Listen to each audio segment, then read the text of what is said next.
mimi ni mtu kitu kiukweli. Kumbe hapo ndio nimeelewa. Baba mkwe yeye ni mtu kitu. Sawa bwana, baba mkwe, tuanze kuzungumzia swala lako la sanaa. Kuna namna mwanzoni tulikuona ulikuwepo kwa baba Asma, alafu ukaondoka, alafu sasa hivi tumekuona tena. What's happening? Mwanzoni nini kilishindikana? Tunakuona tena kwenye Dunia season ya pili. Nadhani mwanzo tulifanya kazi zaidi ya 2 nadhani. Yes. Na kuna zingine pia tulifanya japokuwa tuliishia kati kwa sababu ya tu baadhi ya cast ambazo zilizingua kwenye story tukabadilisha hivyo. Na pia nadhani baada ya kumaliza Kibenteni kuna kazi kama 2 tulizifanya, ila ndio hizo ambazo sema hatukuzimaliza.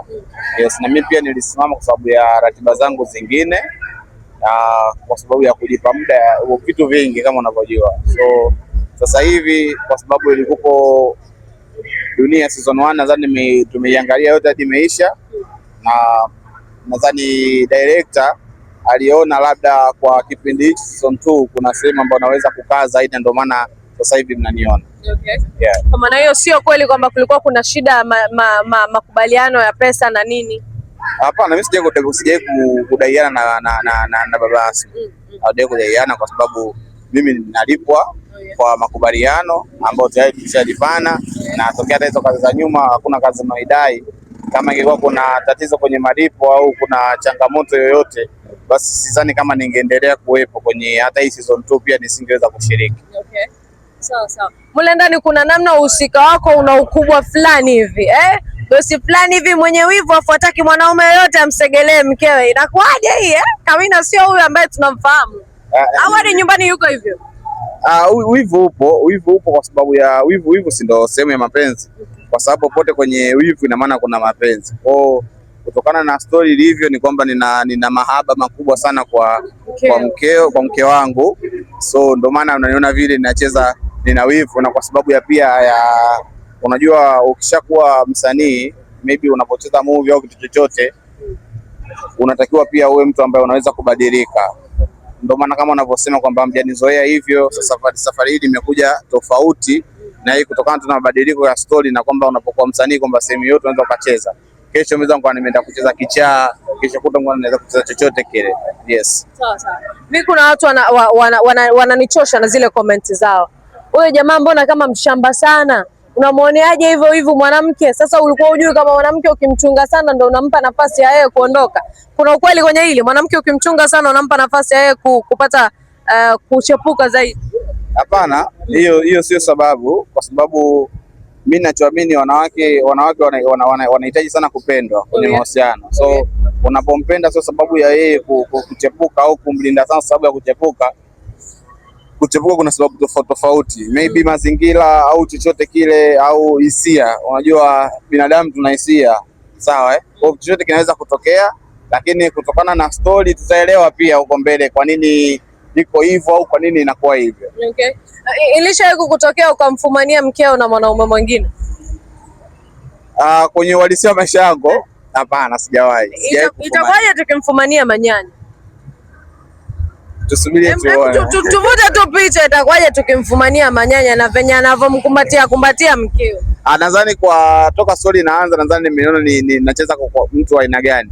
So kama nitamkuta manyanya na mke wangu, nadhani nitawafurahisha wale ambao wapo kwenye upande wangu, namna gani naweza kulinda mahusiano yangu au kumlinda mke wangu. Okay. Yes. Sasa kuna moja ambayo mimi nataka tulizungumzie pia kuhusiana na mama mkwe wangu. By the way, nategemea bwana. Hongera kwenye hilo. Asante sana.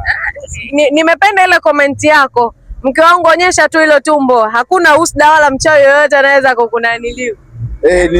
Ni ukweli, kwa sababu tuna hii kasumba ya kwamba mtu anapokuwa mjamzito maybe anaficha ili wanahisi kwamba kuna husda na nini.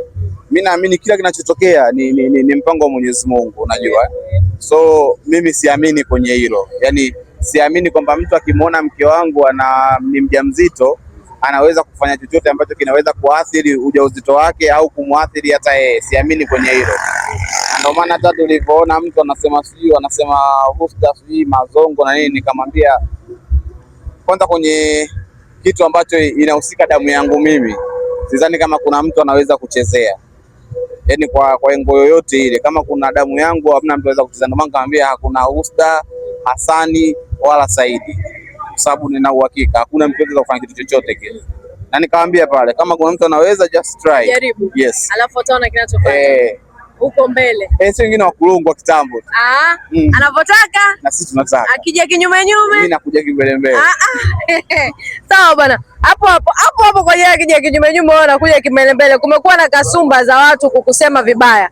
Watu kuzungumza maneno machafu juu yako. Nakumbuka kuna moja interview ambayo nilifanyaga na wewe, nikaambiwa umeniita, umenilipa na umenipa hela ili nikusafishe kutokana na kile ambacho anakizungumza. Hivi tukitazama huu ujauzito wa pili ambao mkeo ameubeba tayari, tunawatazama kwenye jicho gani hao ambao walikuwa wanamzungumzia Kawina vibaya? Sasa mimi naishi mimi. Yaani mimi siishi kwa sababu ya fulani atasema nini au fulani ataona nini. Mimi naishi maisha yangu. Huu ndio uhalisia wa maisha yangu.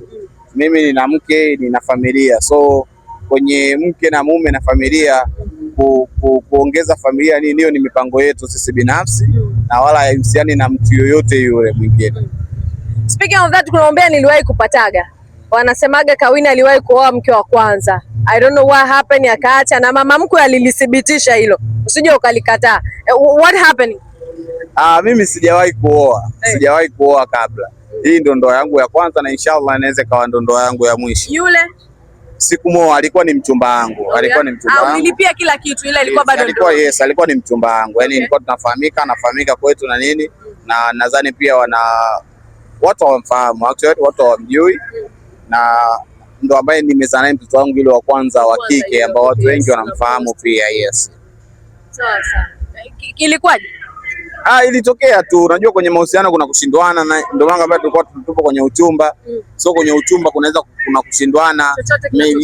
Maybe nikawa amezingua au wote tumezingua, chochote kile kinaweza kuwa kwenye mahusiano. So ulikuwa uchumba ila haukuwa heri. Hivyo ndio maana kutokea mpaka leo hii simama nipo kwenye ndoa nyingine na maisha yangu mengine yanaendelea. Yeah, that's true. Zungumza na mashabiki zako jambo. Mimi cha kuzungumza niseme tu nawapenda sana, tuendelee kusapotiana na tunahitaji more haters kwa sababu ya kufanikiwa, kwa sababu wao ndio chachu ya mafanikio, wao ndio chachu ya kila kitu. Leo mtu amekusema vibaya, basi kuna mawili, usichukulie tu kwenye engo kwamba amenisema vibaya, kwa sababu labda kuna makosa, kuna baadhi ya sehemu. So kwenye comment mbaya nadhani ndio sehemu nzuri sana ya kujirekebisha kuliko anayekusifia tu umeua, umependeza, umefanyaje, umecheza vizuri. So ni hivyo nadhani. So tuendelee kusapotiana na nawapenda sana. Sawa, mimi niseme asante sana. Shukrani sana. Ila ama kuna okay. Sasa na yako rasmi ilianzia wapi? Basi na papa direct. Ilikuwaje ukakutana na basi? Ni story ndefu kidogo, lakini nitaeleza kwa ufupi tu. I think baada ya season 1 kuisha, season 2 ipo kwanza walikuwa wanatafuta cast. Kuna interview tumefanya watu wengi interview, lakini I think mimi ndo nilikuwa nimepointiwa. I don't know, labda ni Mungu alikuwa amepanga kwamba wewe ufike pale uchukuliwe. Lakini tumefanya watu interview watu wengi zaidi ya 200 nasikia. I think mimi napewa tufanye interview wewe. Ndio ilikuwa hivyo kwa. I think ndio ndio kufanya interview baba Asma alipoona akasema hichi ndio kitu ninachotaka. Sawa. Ilikuwaje for the first time unapewa nafasi bwana wewe utaigiza kwenye season ya pili ya Dunia? How it was pa? Wala sikutegemea kwamba naenda kufanya interview itakuwa ni Dunia, kwa sababu kipindi nafanya interview niliambiwa ni movie tu. Kwa hivyo kwamba ni Dunia. Kwa sababu kunaambiwa kwamba unataka kushuti kwenye Dunia. Kwanza nilikuwa naogopa. Na sasa hivi Dunia ilikuwa naiangalia vipi kwenye TV na mimi naenda kufikia mule. Siku ya kwanza nilikuwa natetemeka kushuti. Nilikuwa naogopa sana. Na mimi naenda pale kusimama na kina Manyanya. Naenda kumuona Manyanya, naenda kumuona Kipepeo, naenda kumuona nani. Siku ya kwanza kweli yani nilikuwa na furaha mpaka nashinda kueleza kwamba nina furaha. Okay. Ni mtu gani alikuwa anakuvutia sana kwenye Dunia? Kwa unasema mimi nikiwemo mule na hisi yule nitapita naye. I think mtu alinivutia kumfuatilia. Yes. Kipindi kile mimi naangalia Dunia nilikuwa napenda sana kumpatia Manyanya na Mati. Yale mapenzi yao. Alafu nao umejikuta umeingia kwenye nafasi ya Mati sasa. Sababu tukimtazama Leila tunamuona kaingia kwenye zile nafasi za Mati, kumpenda manyanya na nini, kila kitu yeye ndo katubebea sasa hivi. Unaliona hilo? Kuhusu kuingia kwenye nafasi ya Mati, I think no. Sijaingia kwenye nafasi ya Mati kwa sababu kila mtu anapoingia kwenye